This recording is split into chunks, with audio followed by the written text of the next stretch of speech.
Hello, everyone. Thank you for tuning in. I am Jaylee. This is JayLeesCorner. This is my review for the Housewives of Potomac. This is still season 6. This is still the reunion. Okay, this is the reunion part 3. I am so over this show. I just can we get to next season, please? Can we get a new story? It's the same old. But let's go ahead and get into what we are here to get into. Okay, we know that Jamal ain't coming, that Juan ain't coming, that Michael ain't coming. No, of course not, and we're not. Okay, never, no more. But y'all know first things first. To please subscribe to my channel to become a whole JayBird, dun. Okay. Subscribe to this channel, to my other channel. The link to the JayLeesCorner Talk channel was always in the description box below. Y'all know to do all these things that I say every single video, liking and commenting and sharing and relaxing, centering yourself and also inhaling, okay? Please and thank you. Do not forget to follow me on social media at JayLeesCorner on IG and Twitter because I'll be popping on there, okay? I'll be posting all the time. When you don't see me on these YouTube streets, please believe I'm on IG and Twitter. But let's get into, we will be live on my channel this Tuesday, which is tomorrow, because y'all are getting this Monday morning. So it's Tuesday, the 23rd. The Ladies First panel will be live on my channel. Y'all know Thursday is Thanksgiving, so we're pushing the show up 2 days. And then next week, next Thursday is the versus battle between Bone Thugs and Harmony and also 3 6 Mafia. So next week, it'll be on Jamie's channel on a Wednesday. Okay, so please make sure to come on through. But let's get to this show of the reunion part 3. I really don't feel like this reunion needed to be 4 parts. I really feel like, a 4-part reunion should mean every castmate had a major storyline and it's time to talk about it all. Nobody really had a major storyline like that, okay? And it's like the 4 parts to me is us rehashing the exact same thing that was rehashed during the season.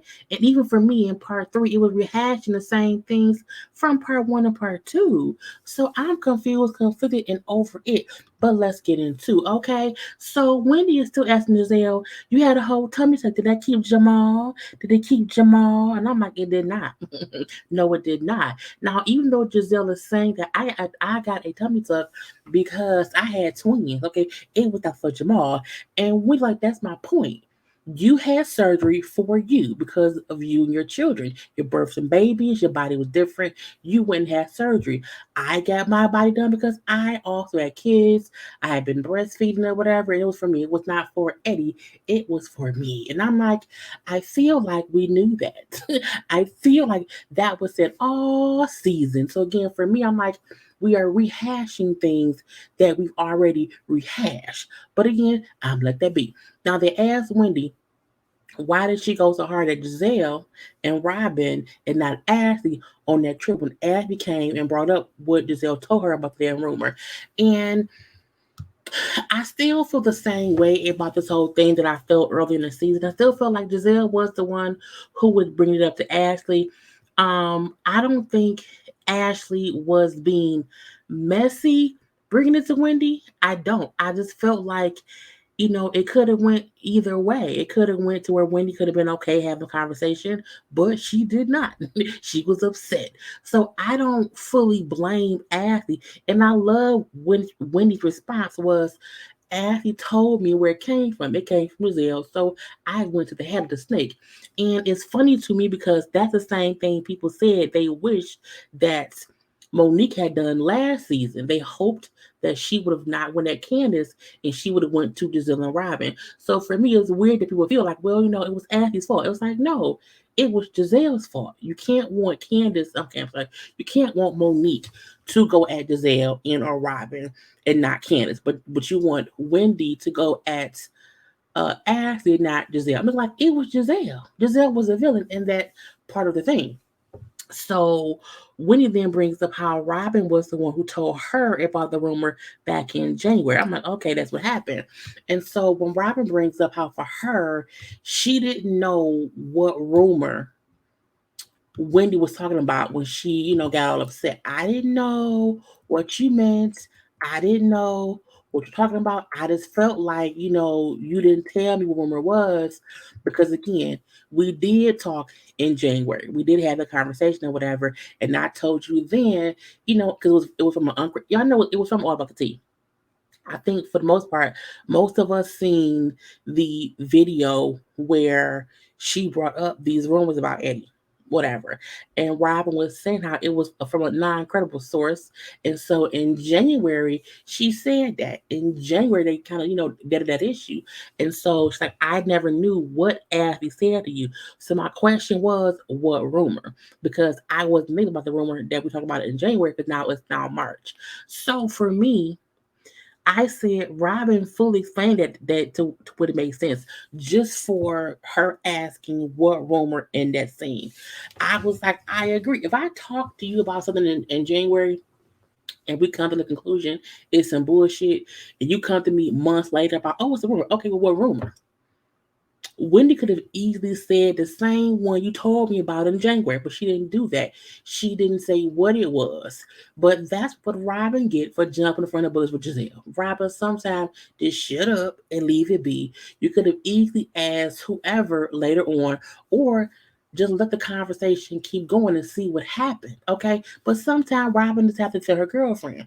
But again, for me, in this instance, seeing Rob explain it, I'm like, it do make sense. Honey, Wendy then pulled out this goddamn poster board. You texted me, and I'm like, why, girl? Now, why was funny seeing everyone like, oh my God, I cannot believe this. What is going on? And she's like, this text from January 3rd, I'm saying, and this I'm like, this to me proves more things than one. This proves to me that Wendy was listening to respond and not to understand, because Robyn is clearly explaining the reason she asked what rumor was. So you pull out the goddamn cardboard cutout, to me didn't make sense. It wasn't any proof. It wasn't as if Robyn said, I never said that.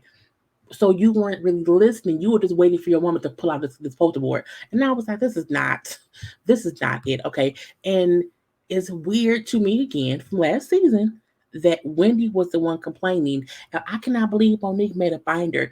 You went to Kinko's and got a poster board made of a text message. Okay, it's just as crafty, if you ask me. Anyway, with a damn poster board in the middle of the folder, girl, get on my face. And and what Candace said, where did it come from? I said, right, where did it come from? Who put the poster board on the side of the couch? Who? Because she didn't bring it out. I'm like, somebody put that there. Who was it? Okay, I'll leave that be. And Rob, like, I just told you, I thought it was a different rumor based on us having a conversation. I did not. We didn't believe that rumor, and you were so upset. I felt like it must have been something different, honey. And what Andy then said, I don't think that's the evidence you thought it would be, because it wasn't. It wasn't evidence. It wasn't the evidence. Anyway, so they asked Gizelle, why didn't you pull Wendy to the side the same way you did Robyn? Right, Gizelle? Because Gizelle is the villain. I feel like people don't get Gizelle pull strings, she does shit, and then she has her hands. And then everybody else ends up fighting about it. Okay. Wendy was the first one who went directly to Giselle with the bullshit that Giselle tried to bring her. And I like that. Okay. But Giselle tries to lie her way around it and say, well, my plan was to do that. But, Wendy was so defensive at dinner. So I was like, I'll leave it alone. And we then see the flashback of her and Ashley talking and her saying, well, I don't know. She's real defensive. So Ashley then said, well, I can talk to her, because I want to see what's going on or whatever. So when they asked Wendy if she would have felt better, had Giselle, pull her to the side and had a private conversation. And she said, yeah. But somebody then said, but even if she did that, she still would have brought it to the show. I guess that question was your issue that she brought it up in general or that she brought it up on the show? But I don't really care. Okay. But I'm not, but her point was, at least she would have came to me directly. And I can give her that. Fine, fine, fine. But we still know that Gizelle is the villain. Okay, Gizelle is the villain of the thing. Now they asked. When I say they asked, it means it's a a question from the audience, the viewers. They asked, why did Wendy think that she was exempt of rumors about her family and or her marriage when everyone on the cast has dealt with that in some kind of way? And Wendy's explanation was that she felt like it was calculated, okay? Because the same blog that Giselle brought the rumor to the show, excuse me, is the same blog that talked cash shit about Giselle. And the weird part is, all about the T's YouTube page would daily have these blind item rumors about everything and everyone. And it wasn't until I seen her bring up, oh, Marceau confirmed she had a kid or something like that. And when I watched the video, I was like, that's clickbait, because that ain't what he did, and that ain't what happened. So I was like, okay, she is incredible. It's like they're like, it's like me to take out. So I can see her saying that you took information from a blog that they don't have credible information, because they talked shit about you, your hot box, or Jamal. So you knew they made up shit, but you didn't mention that this is the same blog who lied on me when you brought the story to the show. So it was a calculated effort to make it seem like it could possibly be true.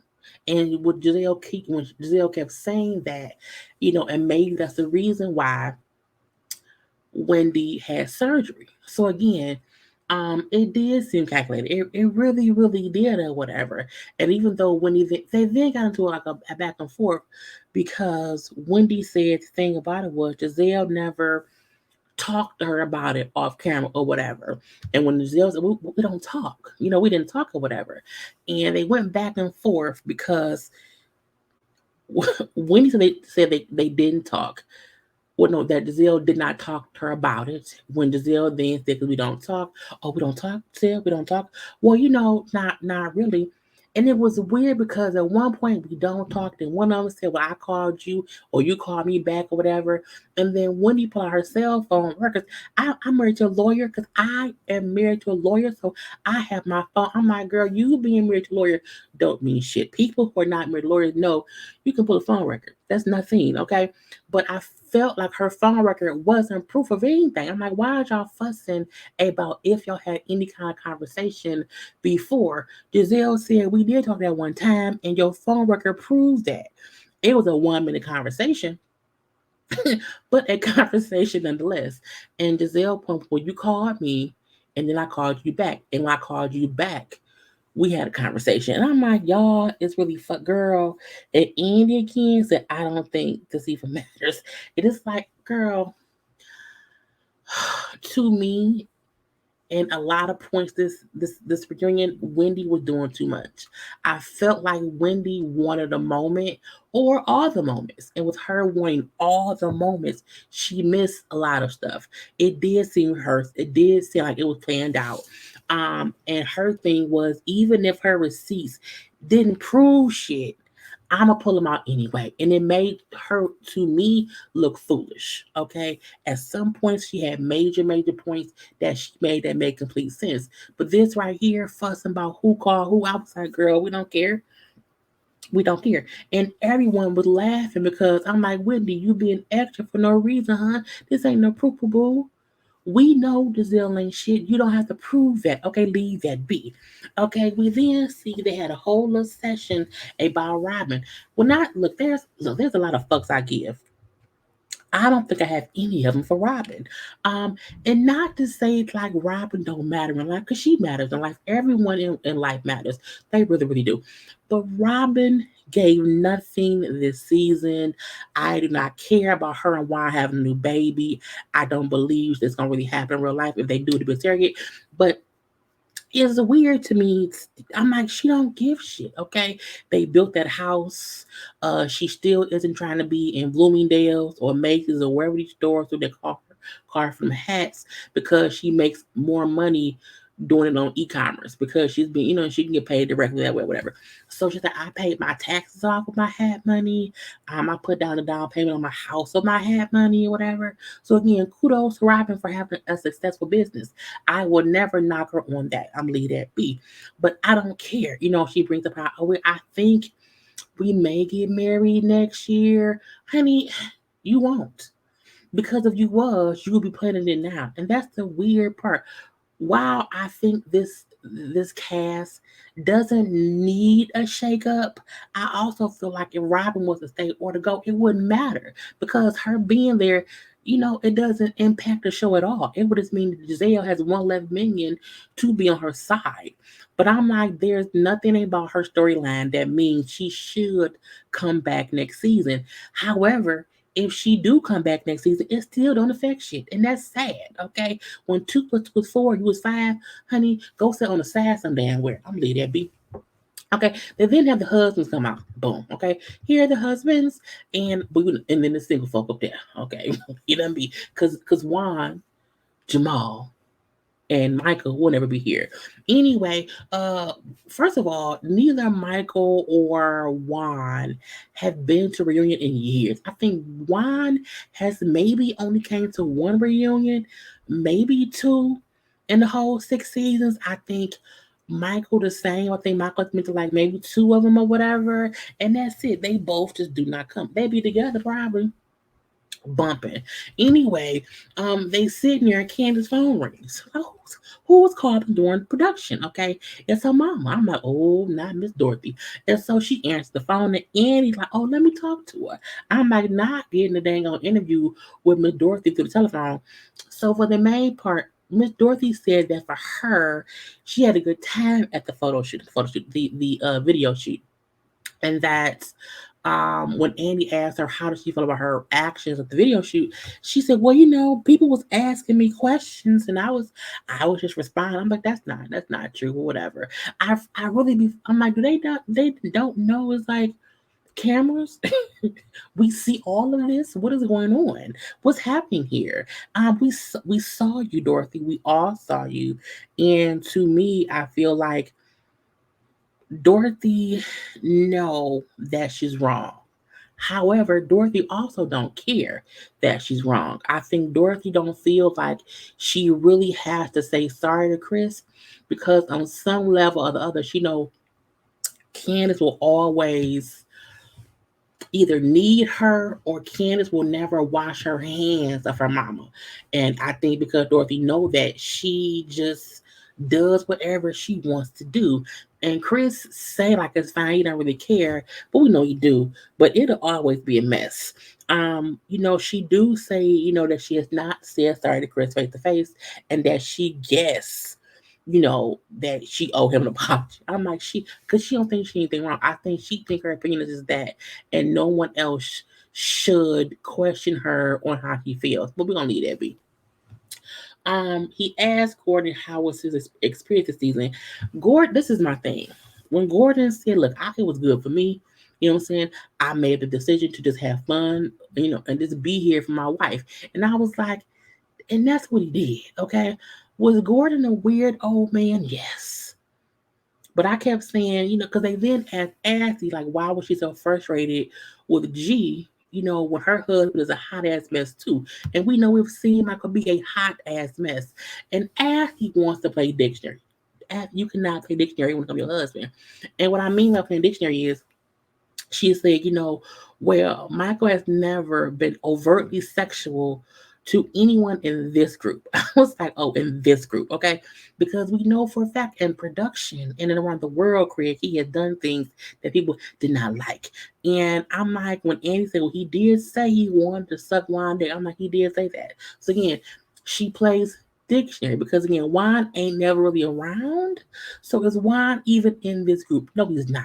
Okay, but I'm whatever. But again, I feel like G never put his hands on anyone. G never got close enough to anyone to make them feel uncomfortable enough to, to the way the Bible was done things. G is just when he drunk, he should not be around people he don't know. who don't get how he is. Let that man be. But I don't think G is as bad as Michael at all because G has never accosted anybody. You know what I'm saying? So I'm gonna leave it be. So, um, and I'm like, again, I don't really care. But it's weird that Athlete, tried to defend Michael, but I'm looking like Michael and G have done similar things, meaning they are older men who have acted in inappropriate ways with what they maybe have said and maybe gestures, but Michael, touched somebody who didn't like it, and it was a whole thing. G didn't do that, and even Karen said how, she got to know G, and it wasn't a big deal. And I was surprised at Gizelle trying to defend Michael. I'm looking like, but you hated Michael like for 2, 3 seasons. So I'm confused. Get out of my face. But Giselle's a flip flopper. Again, Gizelle is the true villain. If more people focus on not liking Gizelle, okay, it may be a better show. How many that be? And G even brings up how he was never trying to like hurt Abby's feelings or whatever, even on the bus. Like I was joking, you know what I'm saying? But watching the show back, I realized, that you were offended, so I apologize. And the fact that she's like, oh, I didn't expect that. Oh, you don't know the old men apologize? Okay, leave that be. So they asked Robyn if she is tired of making excuses for Juan, who was never there. He never shows up. And this is probably the one segment I felt like I respected Robyn on a different level. She's still boring and she can still come and go. Okay.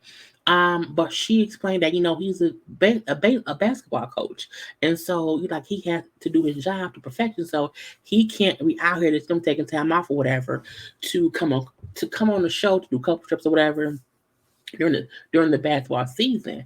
And again, for me, this was a time where, in my opinion, Wendy was doing too much. Why are you questioning Robyn on when wine? When wine? Can or cannot take a break? Look,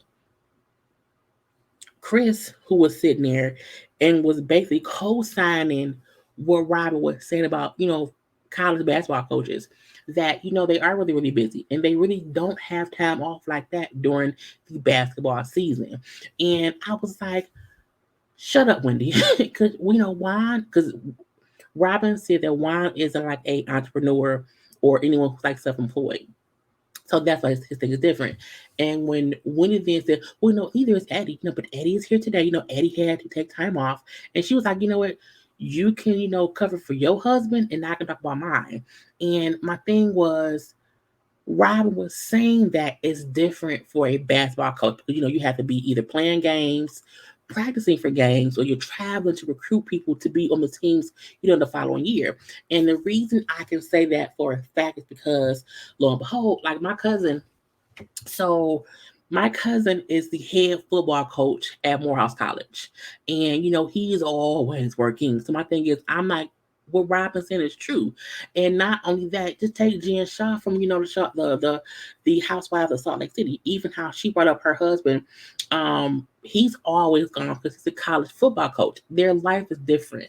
And I feel like Wendy don't get that because she lives a different lifestyle. You know what I'm saying? And you can't try to make it seem like Robyn is lying when she isn't about this. Okay, other things maybe so. But again, she's like, you speak up for your husband, I'm gonna speak up for mine. You know what I'm saying? He's a black man in a predominantly white male industry, you know what I'm saying? So he is it's different for him. And I'm like, I just really wanted Wendy to shut the fuck up. And I respected Robyn for just saying it isn't that he doesn't want to be here, which I don't think he does, but it's his job. And I think why also no, he may not get another chance to do what he's doing. So he's taking the job serious. And I'm like, a lot of people don't get when you work a regular job like a company, you can't really be just gone and doing shit like me. I have a whole corporate job. So there are certain things you just won't catch me doing or saying because you gotta respect the rules. So I love, Robyn for speaking up. But again, let's move on from that. And so they asked what's up with Chris, Manager Candace. And he said how he was never really managing her per se. He wasn't like her manager. He was basically a glorified assistant. Like, he was like a receptionist. He would take phone calls and set things up, but not really manage her. Like, he's not getting caught. Like, he wasn't doing any of that stuff. And I'm like, so was the fake storyline? Because why was the thing was Chris is managing me now? I'm like, again, y'all playing dictionary, okay? Um, it's whatever. Okay, it's whatever. And when Chris then goes into how Dorothy be saying that he quit his job and how, she may have paid a bill for him or whatever, it was complete bullshit. He's like, because for one, I've never quit a job. Okay. And me and Dorothy has never had a conversation about my money. So I don't know why she feels like, she knows she's like Dorothy gets all her information from the blogs. I said, not the blogs. Not the blogs. So again, he like, Dorothy be on bullshit. And I'm like, I guess that's fine. Not even seeing Candace admit how, she recognized that she is like her mom in different ways. So she's like, I know in which ways I'm like her, but I also know things about her that I do not want to mimic. So at least she's aware that at times she's a fucked up person. Anyway, they get on Mia being petty as fuck. So Mia was on social media. She put up a post about Chris possibly tossing her salad or whatever. And I'm like, Mia, why the fuck would you do that? Now, Mia brings up how it was in response to Candace, who called her handsome. And so in response to that, her thing was, well, how would you like it if how would you like it if you found out your husband tossed my salad in the kitchen? I'm like, what? Now, she said she took it right down, which is still crazy. I do think that's taking it a step too far. But again, Candace and Mia were both messes on social media.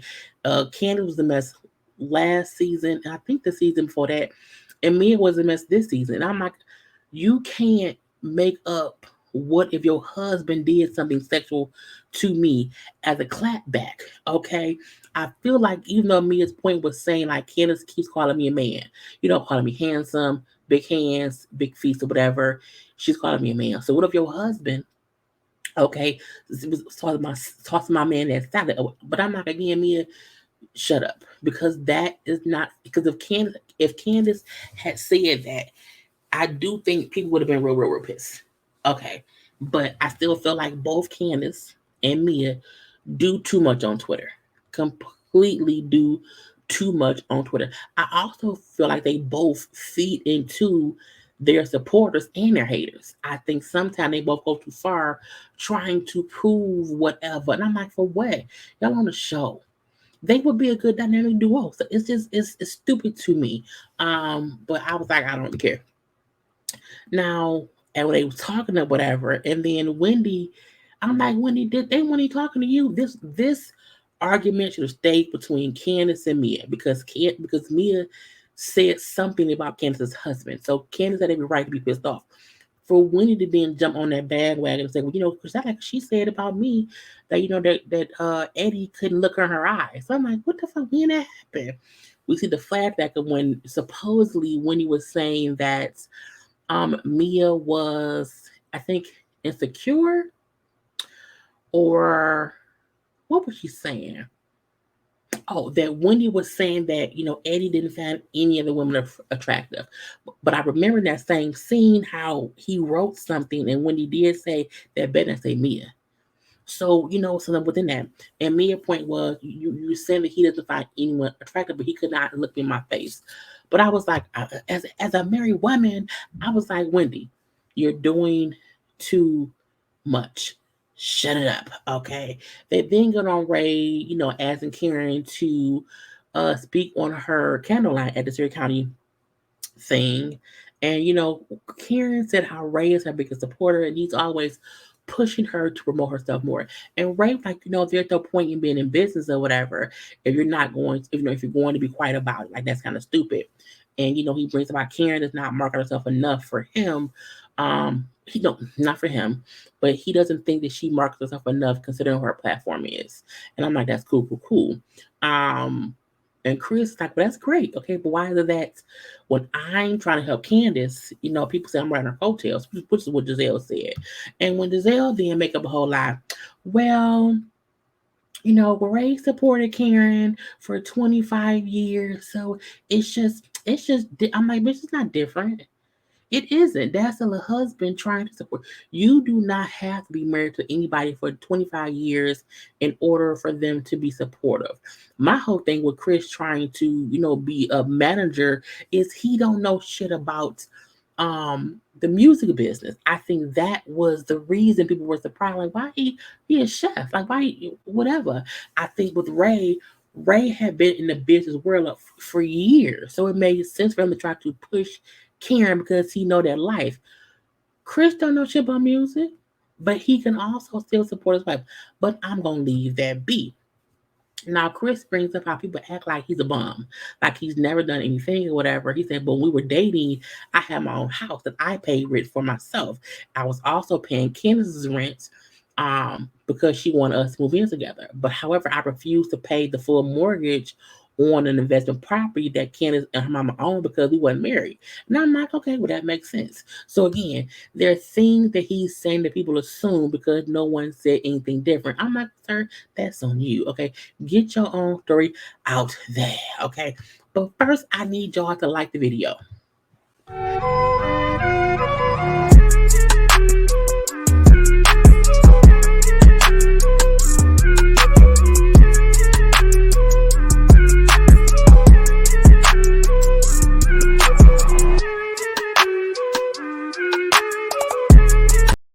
That's all it is in water. So from there, they get on Michael and Chris squashing their beef, squashing their beef, squashing their beef.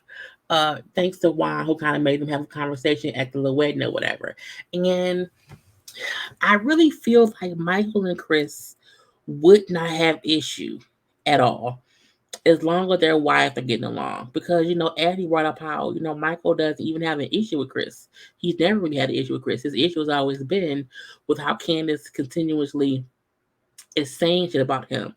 And so because he can't, go at Candace, he goes at Chris because that's her husband, man to man. And I get that. If your wife is saying shit about me, I'm going to go to you because your wife wants some bullshit. So I get that.